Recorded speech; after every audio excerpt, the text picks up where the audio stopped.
Hi hello ನಮಸ್ಕಾರ ವೀಕ್ಷಕರೇ, ನಾನು ನಿಮ್ಮ ಡಾಕ್ಟರ್ ಸಂಹಿತಾ ಉಪಾಧ್ಯಾಯ. ಎಲ್ಲರೂ ಕ್ಷೇಮವಾಗಿದ್ದೀರಾ ಎಂದು ಭಾವಿಸ್ತಾ ಇದ್ದೀನಿ ವೀಕ್ಷಕರೇ. ಹಾಗಾದರೆ ಸ್ನೇಹಿತರೆ, ಇವತ್ತಿನ ಒಂದು ವಿಡಿಯೋ ಅಂದರೆ ಗೃಹಲಕ್ಷ್ಮಿ ಹಾಗೂ ಗೃಹಲಕ್ಷ್ಮಿ ಹಣವೇನಿದೆ ಹಾಗೂ ಅನ್ನಭಾಗ್ಯ ಹಣವೇನಿದೆ ಇದ್ರ ಬಗ್ಗೆ. ಹಾಗಿದ್ರೆ ನಮ್ಮ ಮಹಿಳೆಯರಲ್ಲೂ, ಅದರಲ್ಲೂ ನಮ್ಮ ಮಹಿಳೆಯರೆಲ್ಲರೂ ಕಾತುರದಿಂದ ಕಾಯ್ತಾಯಿದ್ರು. ಇವತ್ತು ಬರುತ್ತಾ, ನಾಳೆ ಬರುತ್ತಾ, ಯಾವಾಗ ನಮಗೆ ಈ ಒಂದು ನಮ್ಮ 2,000 ರೂಪಾಯಿ ಹಣ ಬರುತ್ತೆ ಅಂತ ಕಾಯ್ತಾ ಕುಳಿತಿದ್ದಾರೆ. ಅದರಲ್ಲೂ ಸರ್ಕಾರ ಈ ಒಂದು 15 ಡೇಟ್, ಕೊನೆಯ ಡೇಟಿಂದ ಹೇಳ್ತಾಯಿದ್ರು. 15ರಿಂದ ನಾವು ಎಲ್ಲರ ಖಾತೆಗೂ ಈ ಒಂದು ಹಣವೇನಿದೆ ಅದನ್ನ ಜಮಾ ಮಾಡ್ತಾ ಹೋಗ್ತವೆ, ಹಂತ ಹಂತವಾಗಿ ಜಮಾ ಮಾಡ್ತಾ ಹೋಗ್ತವೆ ಅಂತ ಹೇಳ್ತಾಯಿದ್ರು. ಹಾಗೆ ಈ ಒಂದು ಮಂತ್ ಎಂಡ್ ಒಳಗಡೆ, ಈ ಒಂದು ಫೆಬ್ರವರಿ ತಿಂಗಳೇನಿದೆ, ಈ ಮಂತ್ ಎಂಡ್ ಒಳಗಡೆ ಎಲ್ಲರ ಖಾತೆಗೂ ಈ ಒಂದು ಹಣ ಜಮಾವಾಗಲಿದೆ ಅಂತ ಹೇಳಿದರು. ಸ್ವತಃ ಲಕ್ಷ್ಮೀ ಹೆಬ್ಬಾಳ್ಕರ್ ಅವರೇ ತಮ್ಮ ಒಂದು ಅನಾರೋಗ್ಯದಿಂದ ಅವರು ಎಚ್ಚೆತ್ತು ಬಂದುಕೊಟ್ಟು ಫಸ್ಟ್ ಹೇಳಿದ ಒಂದು ಮಾತೇ ಇದು ಆಗಿತ್ತು. ನಾವು ಬೇಗನೆ ನಾನೊಂದು ನನ್ನ ಕೆಲಸಕ್ಕೆ ಮರಳುತ್ತೇನೆ ಹಾಗೂ ನನ್ನ ಕರ್ತವ್ಯವೇನೇ ಅದನ್ನು ಮಾಡ್ತೇನೆ ಅಂತ ಹೇಳ್ತಾಯಿದ್ರು. ಹಾಗೆ ಈ ಹಣವೇನಿದೆ ಅದನ್ನು ಕೂಡ ನಾವು ಎಲ್ಲರ ಖಾತೆಗೆ ಆದಷ್ಟು ಬೇಗನೆ ಕಳಿಸ್ತೇವೆ. ಹಾಗೂ ಈ ಒಂದು ಹಣವೇನಿದೆ ಅದು ಈಗಾಗಲೇ ಒಂದು ತಾಲೂಕು ಪಂಚಾಯತಿಗೆ ಕಳೆದ ಸಲ ಹೇಗೆ DBT ಮೂಲಕ ಕಳಿಸ್ತಿದ್ರು ಹಾಗೆಯೇ ಕಳಿಸ್ತೇವೆ. ಆದರೆ ಈ ಒಂದು ಫಿನಾನ್ಸ್ ಡಿಪಾರ್ಟ್ಮೆಂಟಿಂದ ಈ ಒಂದು ಹಣ ತಾಲೂಕು ಆಫೀಸಿಗೆ ಹೋಗಿ ಹಾಗೆ ಅವರು ನಮಗೆ ಕೊಡಬೇಕಾಗಿದೆ. ಹಾಗೆ ಅವ್ರ ಕೈಯಿಂದ ನಮಗೆ ಒಂದು ತಾಲೂಕು ಆಫೀಸಿಂದ ನಮ್ಮ ಡಿಪಾರ್ಟ್ಮೆಂಟಿಗೆ, ನಮ್ಮ ಒಂದು ಮಹಿಳಾ ಮತ್ತು ಕಲ್ಯಾಣ ಇಲಾಖೆಗೆ ಈ ಒಂದು ಹಣ ತಲುಪಿ 15 ಡೇಸ್ ಕಳೆದೋಗಿದೆ. ಆದಷ್ಟು ಬೇಗನೆ ನಾವು ಈ ಒಂದು ಹಣವನ್ನು ಎಲ್ಲರ ಖಾತೆಗೆ ಕಳಿಸ್ತೇವೆ ಅಂತ ಕೂಡ ಹೇಳಿದರು. ಇದರಿಂದ ನಮ್ಮಲ್ಲಿರುವ ಒಂದು ನಮ್ಮ ಮಹಿಳೆಯರಲ್ಲಿರುವ ಒಂದು ಹೋಪ್ ಏನಿತ್ತು ಅದು ಹೆಚ್ಚಿಗೆ ಬರ್ತದೆ. ನಾಳೆ ಇಲ್ಲ, ಇವತ್ತೆಲ್ಲ ನಾಳೆ ಬರ್ತದೆ ಅಂತಲೇ ಇದೆ. ಆದರೆ ಎಲ್ಲರೂ ಸರ್ಕಾರವನ್ನು ನಂಬಿಕೊಂಡು ಇದ್ದಾರೆ. ಆದರೆ ಖಂಡಿತವಾಗಲೂ ಸರ್ಕಾರ ಈ ಒಂದು ಗ್ಯಾರಂಟಿಗಳೇನಿದೆ ಅದರ ಬಗ್ಗೆ ಎಚ್ಚೆತ್ತುಕೊಂಡಿರ್ತದೆ ಅಂತ ನಾನು ಕೂಡ ಅಂದ್ಕೊಂಡಿದ್ದೇನೆ. ಆದರೆ ವಿಧಾನಸಭಾ ಚುನಾವಣೆ ಸಮಯದಲ್ಲಿ ಕಾಂಗ್ರೆಸ್ ಘೋಷಿಸಿದ 2 ಮಹತ್ವಾಕಾಂಕ್ಷಿ ಒಂದು ಗ್ಯಾರಂಟಿ ಸ್ಕೀಮ್ ಅಂದರೆ ಅದು ಯೋಜನೆಗಳಾದ ಅನ್ನಭಾಗ್ಯ ಮತ್ತು ಗೃಹಲಕ್ಷ್ಮಿ ಯೋಜನೆ. ಇದು ಫಲಾನುಭವಿಗಳಿಗೆ ನೀಡುತ್ತಿದ್ದ ಹಣ ಈಗಾಗಲೇ ಸ್ಥಗಿತಗೊಂಡಿದೆ. ಸೊ ಅನ್ನಭಾಗ್ಯ ಯೋಜನೆ ಅಡಿ BPL ಫಲಾನುಭವಿಗಳಿಗೆ 5 kg ಅಕ್ಕಿ ಬದಲಿಗೆ ನೀಡಲಾಗುತ್ತಿದ್ದ ಹಣ 5 ತಿಂಗಳಿಂದ ಸ್ಥಗಿತಗೊಂಡಿದ್ದರೆ, ಇನ್ನು ಗೃಹಲಕ್ಷ್ಮಿ ಹಣ 3 ತಿಂಗಳಿಂದ ಮಹಿಳೆಯರ ಖಾತೆಗೆ ಜಮೆ ಆಗಲಿಲ್ಲ. ಯೋಜನೆ ಆರಂಭದಲ್ಲಿ ಕೇಂದ್ರ ಸರ್ಕಾರದ 5 kg ಅಕ್ಕಿ ಜೊತೆ ರಾಜ್ಯ ಸರ್ಕಾರ 5 kg ಅಕ್ಕಿ ನೀಡುವುದಾಗಿ ಘೋಷಿಸುತ್ತಿತ್ತು. ಆದರೆ ಕೇಂದ್ರ ಸರ್ಕಾರದಿಂದ ಸರಿಯಾಗಿ ಸ್ಪಂದನೆ ಸಿಗದೇ ಇದ್ದಾಗ ರಾಜ್ಯ ಸರ್ಕಾರ ಅನ್ನಭಾಗ್ಯದ ಹಣ ನೀಡಲಾಗುವುದು ಎಂದು ತಿಳಿಸಿತು. ಈ ಒಂದು ಅನ್ನಭಾಗ್ಯದ ಅನ್ನಕ್ಕಿಂತ ಅಕ್ಕಿ ಬದಲಾಗಿ ಒಂದು ಹಣವನ್ನೇ ನಾವು ನೀಡ್ತೇವೆ ಅಂತಲೂ ಕೂಡ ಹೇಳಿದರು. ಅದರಂತೆ ಸರ್ಕಾರ 1 kg ಅಕ್ಕಿಗೆ 34 ರು ಪಾವತಿ ಮಾಡಬೇಕಿತ್ತು. ಒಂದು ಪಡಿತರ ಕುಟುಂಬದಲ್ಲಿ 5 ಸದಸ್ಯರಿದ್ದರೆ 20 kgಗೆ ಈ ಒಂದು ಅಕ್ಕಿಗೆ ಪ್ರತಿ ತಿಂಗಳು 850 ರು ಜಮೆ ಮಾಡಬೇಕಾಗಿತ್ತು. ಈ ವಿಚಾರದ ಬಗ್ಗೆ ಫಲಾನುಭವಿಗಳು ಅಧಿಕಾರಿಗಳನ್ನು ಪ್ರಶ್ನಿಸಿದರೆ ಹಣದ ಬದಲಿಗೆ ಅಕ್ಕಿಯನ್ನೇ ನೀಡಲಾಗುವುದು ಅಂತ ಕೂಡ ಹೇಳ್ತಾ ಇದ್ದಾರೆ. ಇನ್ನು ಕುಟುಂಬದ ಯಜಮಾನಿಗೆ 2,000 ರು ನೀಡುವ ಗೃಹಲಕ್ಷ್ಮಿ ಹಣ ಕಳೆದ 3 ತಿಂಗಳಿಂದ ಪಾವತಿಯಾಗಿಲ್ಲ.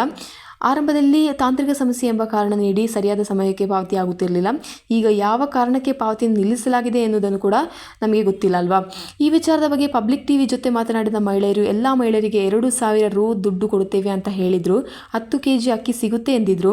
ಚುನಾವಣಾ ಸಮಯದಲ್ಲಿ ಮನೆಗೆ ಬಂದು ಕಾರ್ಡ್ ಹಂಚಿ ಹೋಗಿದ್ದರು.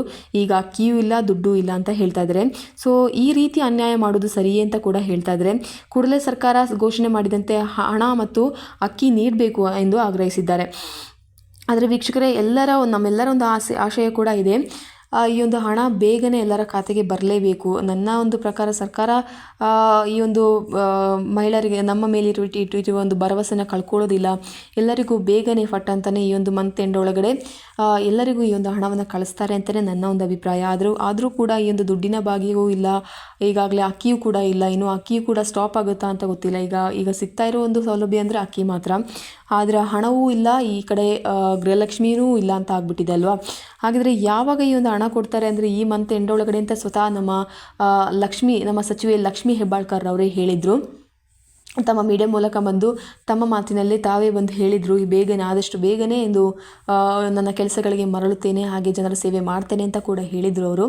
ಹಾಗಾಗಿ ನಾವು ಅವರ ಮೇಲೆ ಒಂದು ನಂಬಿಕೆ ಇಟ್ಕೊಂಡು ಕೂತಿದ್ದೇವೆ. ಇವಾಗಲೂ ಆ ಒಂದು ಹಣ ನಮ್ಮ ಖಾತೆಗೆ ಬಂದೇ ಬರುತ್ತೆ ಅಂತ ನಾವಿದ್ದೇವೆ. ಹಾಗಿದ್ರೆ ನಾವು ಅದನ್ನೆಲ್ಲ ಬರ್ತೇವೆ ಅಂತ ನಾವು ಈಗಲೂ ಮನಸ್ಸಲ್ಲಿ ಅಂದ್ಕೊಂಡಿದ್ದೇವೆ. ಸಿಗುತ್ತೆ, ನಿಮಗೆಲ್ಲರಿಗೂ ಆ ಒಂದು ಹಣ ನಿಮ್ಮ ಖಾತೆಗೆ ಬಂದೇ ಬರುತ್ತೆ ಅಂತ. ನಾನು ಹೇಳ್ತಾ ಇದ್ದೇನೆ ಬಂದೇ ಬರುತ್ತೆ ಈ ಒಂದು ಫೆಬ್ರವರಿ ಒಳಗಡೆ. ಈಗಾಗಲೇ ಇನ್ನು ಫೆಬ್ರವರಿ ಕಳೆದೋಗ್ಬಿಟ್ರೆ ಈಗಾಗಲೇ 3 ತಿಂಗಳ ಹಣ ಬಾಕಿ ಆಗುತ್ತೆ ಅಲ್ವಾ. ಅದು ತುಂಬ ಹೊರೆನೇ ಆಗಿಬಿಡುತ್ತೆ. ಇನ್ನು 3 ತಿಂಗಳ ಅಂದರೆ ಡಿಸೆಂಬರ್, ಜನವರಿ ಹಾಗೂ ಫೆಬ್ರವರಿ 3 ತಿಂಗಳ ಹಣ 6,000 ರೂಪಾಯಿಗಳನ್ನ ನಿಮ್ಮ ಖಾತೆಗೆ ಕೊಡಬೇಕಾಗುತ್ತೆ. ಅದ್ರ ಜೊತೆಗೆ ಅಕ್ಕಿ ಹಣನ ಕೂಡ ಕೊಡಬೇಕಾಗುತ್ತೆ. ಈ ಪೆಂಡಿಂಗ್ ಇರುವ ಹಣನ ಆದಷ್ಟು ಬೇಗನೆ ಕಳಿಸ್ಬಿಟ್ರೆ ಅಥವಾ ಒಂದು 2,000 ಸಮಾಧಾನಕ್ಕೋಸ್ಕರ ಒಂದು 2,000ವಾದರೂ ಎಲ್ಲರ ಖಾತೆಗೆ ಬಂದಿದ್ದರೆ ಒಂದು ಭರವಸೆನ ಸರ್ಕಾರ ಕಳೆದುಕೊಳ್ಳುವುದಿಲ್ಲ ಅಂತಲೇ ನನ್ನ ಒಂದು ಅಭಿಪ್ರಾಯ. ಹಾಗಿದ್ರೆ ಬೇಗನೆ ಕಳಿಸ್ಲಿ ಅಂತ ಕೂಡ ನಾನು ಆಶಿಸ್ತಾ ಇದ್ದೇನೆ. ಆದರೆ ದುಡ್ಡು ಇಲ್ಲ, ಈಚೆ ಕಡೆ ಹಣದ ಭಾಗ್ಯನೂ ಇಲ್ಲ, ಇನ್ನು ಅಕ್ಕಿಯೂ ಸಹ ಸಿಗುತ್ತಾ ಇಲ್ವೋ ಅನ್ನೋ ಆತಂಕಕ್ಕೆ ಈ ಒಂದು ಮಹಿಳೆಯರು ಒಳಗಾಗಿದ್ದಾರೆ ಈಗಾಗಲೇ. ಆದರೆ ನನ್ನ ಪ್ರಕಾರ ಈ ಒಂದು ಹಣ ಬಂದೇ ಬರುತ್ತೆ. ಬಿಕಾಸ್ ಅವರಿಗೆ ಅವ್ರು ನೀಡಿದ ಭರವಸೆಗಳನ್ನ ಎಲ್ಲವನ್ನೂ ನುಡಿದಂತೆ ನಡೆಸಿದ್ದಾರೆ. ಇನ್ನು ಈ ಒಂದು ಕಳೆದ 3 ತಿಂಗಳಿಂದ ಮಾತ್ರ ಈ ಒಂದು ಹಣವೇನಿದೆ ಅದನ್ನು ಒಂದು ಪೆಂಡಿಂಗ್ ಬರ್ತಾ ಉಂಟು ಅಲ್ವಾ. ಸೊ ಪೆಂಡಿಂಗ್ ಆಗಿದ್ದು ಈ ಒಂದು 3 ತಿಂಗಳಿಂದ ಮಾತ್ರ. ಕಳೆದ 15 ಕಂತಿನವರೆಗೂ ಎಲ್ಲರಿಗೂ 15 ಕಂತೇನಿದೆ 15 ಕಂತಿನವರೆಗೂ ಎಲ್ಲರಿಗೂ ಈ ಒಂದು ಹಣ ಜಮಾ ಮಾಡಿದ್ದಾರೆ. ಇನ್ನು ಕೆಲವು ಜಿಲ್ಲೆಗಳಿಗೆ ಅಂದರೆ 15 ಜಿಲ್ಲೆ ಹಣ ಬಂದಿಲ್ಲ ಅಂತ ಕೆಲವರು ಕೂಡ ಹೇಳಿದ್ದನ್ನ ನಾನು ಕೇಳಿದೆ. ಆದರೂ ಕೂಡ ನಾನು ಹೇಳ್ತೇನೆ, ಇಲ್ಲಿ ಈಗಿನ ಸರ್ಕಾರ ನಮಗೆ ತುಂಬಾ ಇಂಪಾರ್ಟೆಂಟ್ ಆಗಿ ನಮಗೆ ತುಂಬಾ ಒಂದು ಸಹಾಯನ ನೀಡಿದೆ ಅಂತ ನಾನು ಹೇಳ್ತಾ ಇದ್ದೇನೆ. ಬಿಕಾಸ್ ಯಾರು ಈ ಒಂದು 15 ತಿಂಗಳಲ್ಲಿ ನಮಗೆ ಸಿಕ್ಕಿದ್ದು 15 ಕಂತಿನಲ್ಲಿ ನಮಗೆ ಸಿಕ್ಕಿದ ಹಣವೆಷ್ಟು ಅಂದರೆ ಕನಿಷ್ಠ ಎಲ್ಲ ಮಹಿಳೆಯರಿಗೂ ಒಂದು 30,000 ಗಂಟ ಬಂದಿದೆ. ಯಾರು ಕೊಡ್ತಾರೆ ಒಂದು ವರ್ಷದಲ್ಲಿ 30,000 ಹಣ ಯಾರು ಕೊಡ್ತಾರೆ ಅಲ್ವಾ. ಸೊ 30,000 ಹಣ ಇಲ್ಲಿವರೆಗೂ ಯಾವ ಸರ್ಕಾರನೂ ನಿಮಗೆ ನೀಡಲಿಲ್ಲ.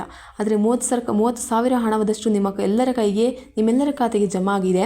ಸೊ ಈ ಒಂದು 30,000 ಇಲ್ಲಿವರೆಗೂ ಕೊಟ್ಟಿದ್ದಾರೆ. ಸೊ ನಾವು ಸರ್ಕಾರದ ಮೇಲೆ ದೂಷಿಸಲಿಕ್ಕೂ ಆಗೋದಿಲ್ಲ. ಬಿಕಾಸ್ 30,000 ಹಣ ನಮಗೆ ಕಳೆದ 1 ವರ್ಷದಿಂದ ಸಿಕ್ಕಿದೆ ಅಲ್ವಾ. ಹಾಗಿದ್ದಲ್ಲಿ ಇನ್ನೂ ಕೂಡ ಬೇಗನೆ ಕಳಿಸ್ಲಿ ಆ ಒಂದು ಹಣವನ್ನು. ಏನಿದೆ 3 ಕಂತಿನ ಹಣವೇನಿದೆ 6,000 ರೂಪಾಯಿಗಳೇನಿದೆ ಹಂತವಾಗಿ ಆದರೂ ಕಳಿಸ್ಲಿ ಅಂತ ಆಶಿಸೋಣ ವೀಕ್ಷಕರೇ. ಹಾಗಿದ್ರೆ ಈ ಒಂದು ಹಣ ಬಂದೇ ಬರುತ್ತೆ ಅಂತ ನಾನು ಹೇಳ್ತೇನೆ. ಯಾವುದೇ ಕಾರಣಕ್ಕೂ ನಿಲ್ಲಿಸುವ ಪ್ರಶ್ನೆ ಇಲ್ಲ. ಆದರೆ ಯಾರು ಆತಂಕಕ್ಕೆ ಒಳಗಾಗಬೇಡಿ ಅಂತ ಕೂಡ ನಾನು ಹೇಳ್ತಾ ಇದ್ದೇನೆ ವೀಕ್ಷಕರೇ. ಹಾಗಿದ್ರೆ ಈ ಒಂದು ವಿಡಿಯೋ ನಿಮಗೆ ತುಂಬಾ ಅನುಕೂಲವಾಗಿದೆ ಅಂತ ಅಂದ್ಕೊಳ್ತಾ ಇದ್ದೇನೆ ವೀಕ್ಷಕರೇ. ಹಾಗಿದ್ರೆ until then see you, it's me doctor Samhita Upadhyay. ಧನ್ಯವಾದಗಳು.